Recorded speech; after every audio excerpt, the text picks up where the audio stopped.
Hi guys, welcome to Vote Sports. Today we are going to be talking about Jose Mourinho. Today now he is at Fenerbahce. They brought him to try to wrestle that league away from Galatasaray. Galatasaray is a giant. They are giants in Turkey. But even though there are rumors about corruption and all that are happening, that the referees, the officials, the authorities are favoring Galatasaray more, now they are begging Jose Mourinho to do the impossible, trying to win that league away from them. But we are going to talk about Jose, what he's doing at Fenerbahce. He played the first Champions League game qualifiers yesterday, which he won. They have qualified for the next round. But generally, we want to talk about Jose Mourinho, what he have achieved and what he's going to be bringing to Fenerbahce this season. Okay, and with my guys here, Nonso and John. Okay, guys, let me start with you, John. Jose Mourinho, let's talk about his record. For what do you think that he's going to be bringing to this Fenerbahce team? Congratulations to Fenerbahce for landing a manager in the cadre of Jose Mourinho. You talk about winning, you talk about being a winner, you talk about having a winning mentality, you talk about Jose Mourinho. He has done it over and over and over again, and he's yet to do it yet again in Turkey. And fantastic manager, fantastic signing. I'm coming in to help Fenerbahce break the yoke of Galatasaray in Turkey. I think it's a good move. I think Jose Mourinho is coming to Turkey at a time where there is that need for a savior to come in and disrupt the trend. We saw it happen in France when Lyon were winning it 8 or 9 years in a row, and then somebody came in to break the trend. We saw it again happen in Ligue 1 when Paris Saint-Germain were winning it. Lille came in and broke that trend. So we are looking at a trend breaker and a trend setter in Jose Mourinho, and it's a fantastic move if you ask me. He comes in as a credible winner. He's won everywhere in Europe he's been to. So it's going to be a good one to see for Fenerbahce fans who are going to be enjoying having him in their side. Apart from that, I'm interested in what he's going to be saying in the press conference. He has started ranting already. The match he played yesterday, he started ranting about UEFA and all that. But I'm always interested when they start the league, what he's going to be saying, because he will cause chaos. I think that chaos is what they brought him in. He liked trouble. Good trouble sometimes. So if you look at the whole thing, do you think that he has what it takes based on the players he's bringing in now? He has what it takes to win that league. Mourinho he has a philosophy he plays with. I've said this before. There are tactical coaches, there are philosophical coaches. They will not change their philosophy for any reason. But there are coaches that will always tinker with tactics because they know that if this one doesn't work, this one will work. And Mourinho has always packed the boss.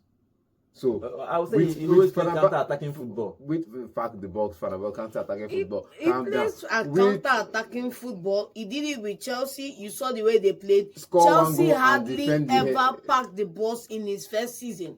They hardly ever did. Score one goal and defend all through the match. They hardly ever did. Which is going to hardly ever did. In their first season, when he won the league with them, they didn't pack the boss for crying out loud. Like I said, he tinkers with tactics when he has the structure. In Chelsea, he had leaders all around, and many of them were defensive players, but they had an attacking mindset. So you can't tell it's somebody like Balak, who is a defensive midfielder, to defend when you know that even as a defensive midfielder, he wants to be in the opposition's half. He's a CM attacking midfielder. You can't tell a Balak to play defensive. You know, Balak always comes to the deep line, takes the ball, creates chances, move forward. You can't tell him to sit deep all through the game. You can't tell a Drogba to sit deep and expect hold a hold-up play when you know he can actually, with the ball on his feet, run through defenders. So make your point then, because I said this. He's always tinkering with tactics. With the crops of players he's moving to Fenerbahce with, I believe we are not going to see the same Mourinho we saw at Chelsea. We're not going to see the same Mourinho we saw at Man United. We're not going to see the same Mourinho we saw at Real Madrid. If you look at these different teams, there were different tactics he played with. We'll see a different side of Mourinho in the Fenerbahce fold.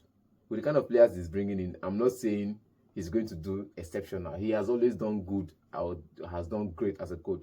But in the Fenerbahce crop now, he's not going to do an exceptional job. I disagree. Oh wow, he's not going to do an exceptional job. I disagree. Quote me wrong anytime, any day. If you look at the quality of players they brought in now, let's forget about big names now. Big names aside, yes, big names aside.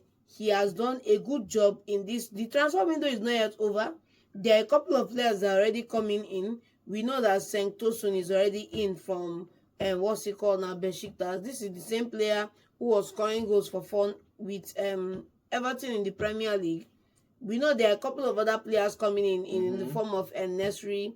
We also know that Alex Saint-Maximin is already in. So he's bringing in the firepowers. He's recruiting a team, a structure in that side that can bamboozle any team in Europe on a good day. He's bringing them in now. They are not yet fully in, but he's going about the recruitment in a savvy way. And if you look at the team, this is a team that can win the league. You will talk about and go into the knockout stages of the Champions League. That's what I'm saying. You know, one thing with us is when we talk about teams, we always talk about attack, and defense line.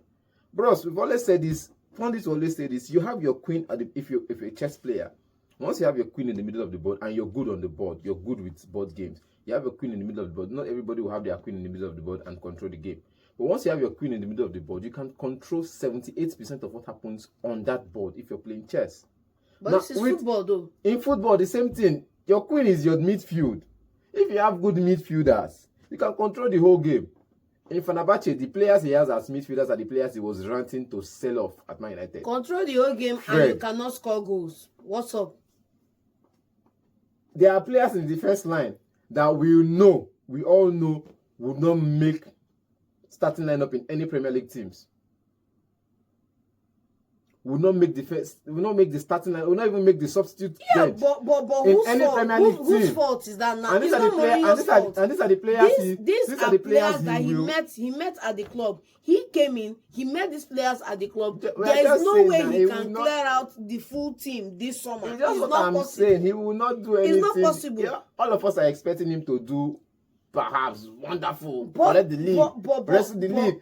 John, calm down. Let me get to my point. I disagree with you is that he cannot clear the full team, but he can bring in a core 7 that will help him win the league. A core 7, and he has brought in a core 5 already, and all those 5 are attackers. None of them are midfielders. How many of them were paid for? How many of them came in? How many of them were paid for? Okay, he hasn't spent any money so far this summer. Okay, that's all I'm saying. So he's getting these people he's brought in now. We are looking at the likes of Soyuncu, who came in for 8.5 million. We are looking at Mishi Batshuayi on a free. We are looking at Rade Krunik. We are looking at what's his name, Tosun, who came in on a free too. These are players that are going to give him coming in depth. On a free. Coming on a free now is now a luxury. It's giving him depth in that team. It's giving him depth, and then in this summer window, he can make 4-5 signings, big money moves that can help the team. Okay, so anyway you look at it, it's win-win. If the club actually had money to make those big signings, they would have gone for those big signings by now. At some point, I disagree. Now, we are talking about free signings as if it's a luxury of gift. John, calm down. You were mentioning free signings. I like to make instances. So forgive me if I drag it back to some club in England that signed 4-5 players, 1 on loan or 2 on loan, and almost 4 on a free. And they said Man United spent money on big names. Eriksen was on a free, Varane was on a free, and what happened? There were many players on that list of a free, but we always say Manchester United is not now, John, calm down. You can't just bring this thing up and not let me execute on report. I'm making instances. I'm not saying this. So now, because they are bringing in Batshuayi on a free and some other players on a free, Shentosi. What was Shentosi playing like when he was at Everton? He was scoring goals. He was scoring goals. Yes. What was his goal rate? What was his goal numbers? Goals. At least he scored in double digits. Santoso scored in double digits. At least. Scored 15 goals. At least. Scored 30 goals in 700 appearances. At least he scored in double figure consistently for 2 seasons. 50 goals in 300 appearances, and you're telling me he's a good player. Okay, guys. I'm telling you, he's a good signing for Fenerbahce. That's the thing. You are talking about good player in Europe. Me, I'm talking about good player for Fenerbahce right now with the situation on ground. They're not just going to be competing against Galatasaray, who are also signed. Once you understand this, Galatasaray are also bringing in big names. But then to continue to compete for, they are not even challenging. They are not even saying they are defending for the champ. They are also competing to retain. They are competing for the same title, the Turkish league. So Galatasaray is competing. Besiktas are competing. Fenerbahce now are competing. Now, people are always saying Gala is always winning the league. Besiktas at some point were winning the league. Besiktas was, yeah. So you can't come and tell me after 2 years Mourinho should be there dismantling everybody to take the league. It's going to be tough with the players. I never said it was going to be easy. We know why I said Mourinho will not excel. In Roma, he won just one trophy, which is the Europa Conference League. Sure. Now, the first silverware in over 80 years for that club. Now, put it in due context. What did it take for Roma to win that trophy? Many players on loan, many players on free, and they went to win Conference League. This is not the time you say, you qualify for Champions League. If you don't win it, you drop to Europa League. Let me come into this one, because if you look at Fenerbahce and Galatasaray, it's easier, because if you look at that nation, they have probably 3 top. Besiktas, 4. It's easy for you to compete. But in Roma, it's 4. It's top 4, top 3. So he's going to be top 3. No matter what happens, he's going to be top 3. Top so 3. Like when he moved to Real Madrid, he was just top 2. He knows that either he comes first or he comes second. So I think it's a good risk for him to go to Fenerbahce. But if you look at his record at Real Madrid, at Chelsea, he went Chelsea 2004, and Porto, you could know that he has a track. At Inter Milan, he has a track record for these teams. Okay, he didn't do well in the later stage of his career when he moved to Manchester United, even though he won trophies in Man United, so he did well. He did well. So, but generally now, before we close with Jose Mourinho, what do you think generally Jose Mourinho brings to football? Not alone with Fenerbahce. What does he bring to football? The same thing Zlatan brings to football: media controversy. That's what I want to hear. Nothing else. Media control. Just come, cause chaos on the pitch and on the media, and go home. You cause chaos even in his own dressing room. He causes chaos. You get, even with the board, whenever Romero is in a team, there's always this rift between players and board, players and the media, coaches and the media, board and so it's always rift, chaos all around. So I don't think Mourinho is going to. His personality is a proud man, though. Mourinho is not going to change anything in the Turkish league. Just maybe throw more light from the world that this thing is happening. Let's not forget. You can say all you want about Jose Mourinho causing rift. You can say all you want to say about him, Mourinho causing let me say controversy or whatever. That aside, okay, because this is what comes with clout. Mourinho has clout. Mourinho has attention. Mourinho has clout, and so all this. Excuse me, I'm not done. You agree with excuse me. Excuse me. And all these things brings fan base to the Turkish side.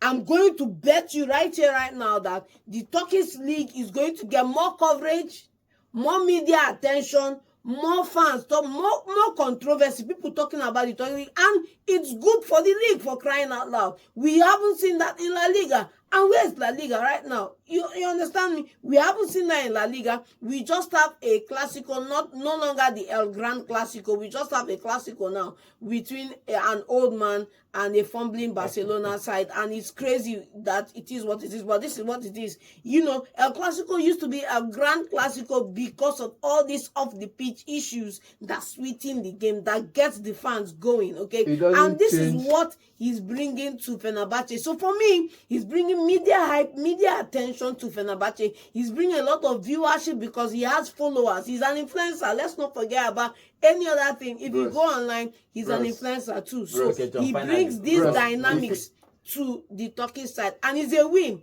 because revenue is going to go up. Why? Mourinho is there.